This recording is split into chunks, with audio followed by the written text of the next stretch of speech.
Hello students, welcome in History Civics class. Hope you all are fine. And today we are going to start the chapter 4, same chapter, Nationalism in Europe. In previous video, we have to study about the unification of Germany. But in this video, we have to know about the unification of Italy. And today's topic are unification of Italy, leaders of unification, Giuseppe Mazzini, Victor Emmanuel II, and Count Camillo di Cavour, and the Roman question. And our first topic is unification of Italy. Unification of Italy is also known one of the most important and remarkable incident of 19th century. But before studying about the unification of Italy, we will know about the background or prior condition of Italy. As we studied in previous video about the Roman Empire, Renaissance and Reformation. Italy, which was an important part of Holy Roman Empire, or we can say that Italy was the homeland of Romans, metropole of Roman Empire and the birthplace of Renaissance.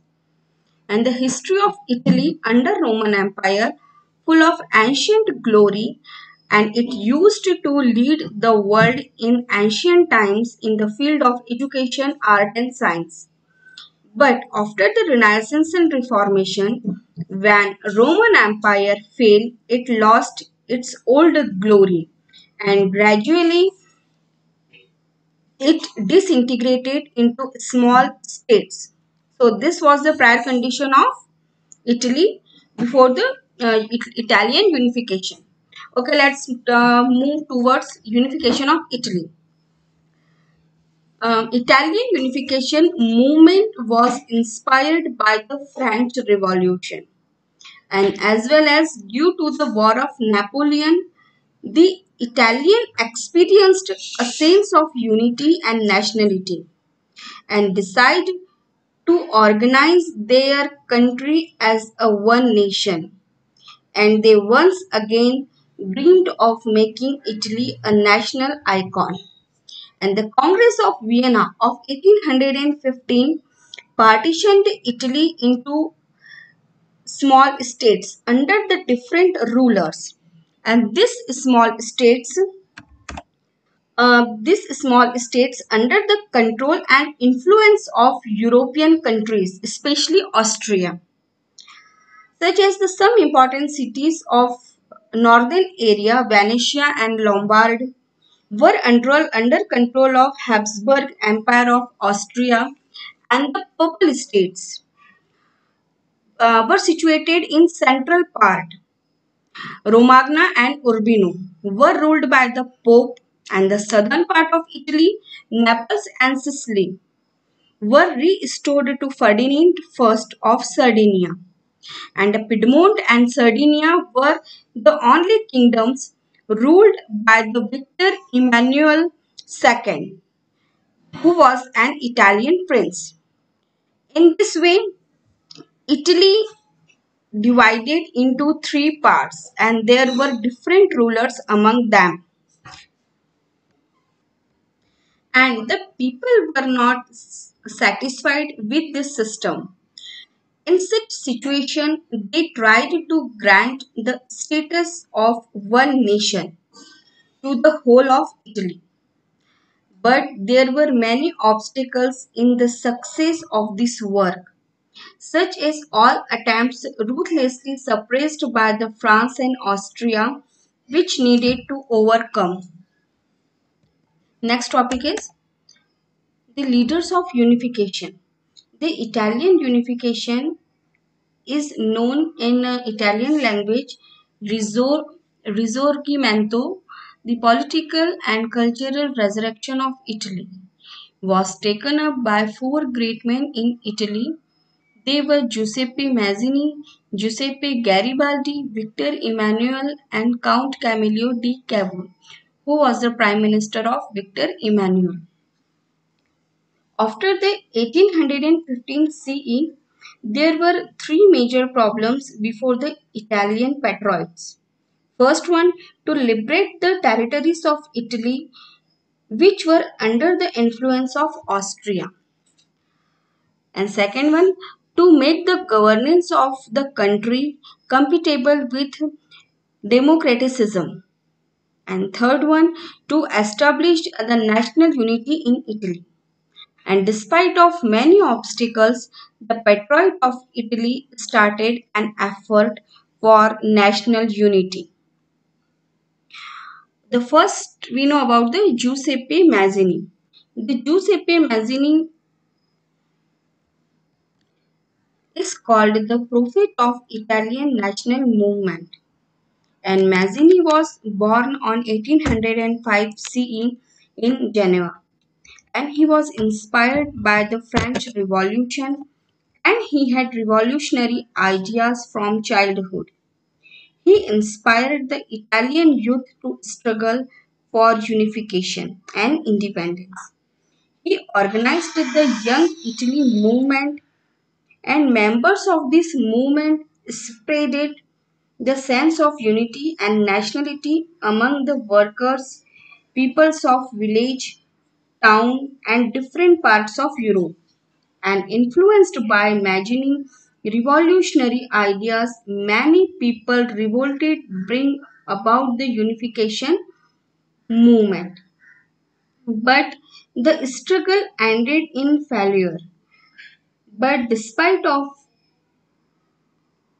this, Mazzini inspired many younger people of Italy to achieve independence, and the leadership of Italian unification movement passed to Victor Emmanuel and Count Camillo. And next point is Victor Emmanuel II was an Italian ruler of small island of Sardinia and Piedmont. He was the supporter of nationalism and democraticism, and he was a true patriot and hero, and he played an important role in Italian unification. He carried out many reforms in his state, and impressed by his ideas, the people of country gave him the title of an honest king, and he became very popular among the public. And the Count Cavour, the person who contributed most to the unification of Italy, was named the Count Cavour. He was an important and skilled diplomatist of his era, and he started his life as a soldier, but gradually he became the prime minister on the basis of his capabilities and skills, and he paid special attention to the progress of Piedmont. According to the Cavour's domestic policy, that unless the state was strong, it would not succeed in its struggle. And for this purpose, he made many efforts to strengthen his state, and many reforms were carried out by him in different sectors. And he also succeeded in this aim, and he wanted to end the Austria's influence over Italy. And to fulfill this aim, he got the support of the King Victor and the people in unifying Italy. And in this way, the Count Cavour took the first step towards Italian unification.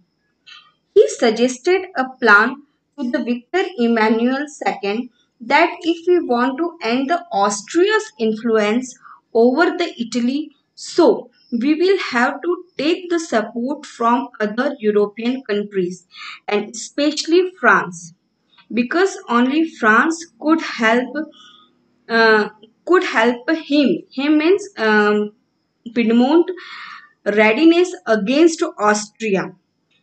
So, for taking the support of France, he joined or supported France and Britain against the Russia in the War of Crimea, and which broke out in 1854.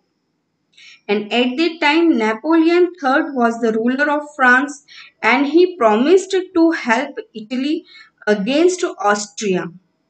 And in this war, Russia was lost. And later, France helped Sardinia to defeat Austria and acquired Lombardy in 1859. And thus, Lombardy, which was the main state, came in the control of Sardinia. But still, Italy was not satisfied because other important city or state, Venetia, was under control of Austria. So in 1866, Italy joined Prussia against Austria war and got Venetia as a gift from Prussia. And the next step towards the Italian unification was acquire the Rome. The ancient splendor of Rome was a proud cause for Italian, and they wanted to make him the capital of new state of Italy. But it still had the authority of the Pope, and in 1870 a war broke out between France and Prussia. And in such situation, France had to call back his troops from Rome. And Count Cavour, who was the Prime Minister of Italy, took the advantage of this situation, and Victor Emmanuel entered Rome and captured it in 1871. And thus the unification of Italy was completed in 1871 and Rome became the capital of Italy. And next point, Roman question. Roman question was a political dispute between the Italian state and the Roman Catholic Church, the papacy, the office of Pope, and that lasted from 1861 to 1921 CE. And after becoming a king of Victor Emmanuel, the Italian parliament passed the law of guarantees, and according to this law, the authority of the Pope was confined to the Vatican City, and now the Pope was given power continues his political and religious activity only in the Vatican City, and whereas prior the Pope's authority was over the Rome, and in this way, seeing their authority being limited, the papacy opposed the Italian government. And this dispute between the Pope and Italian government was popularly known as the Roman question. In this way, the final settlement over the Roman question was done by Mussolini, signing Lateran Treaty.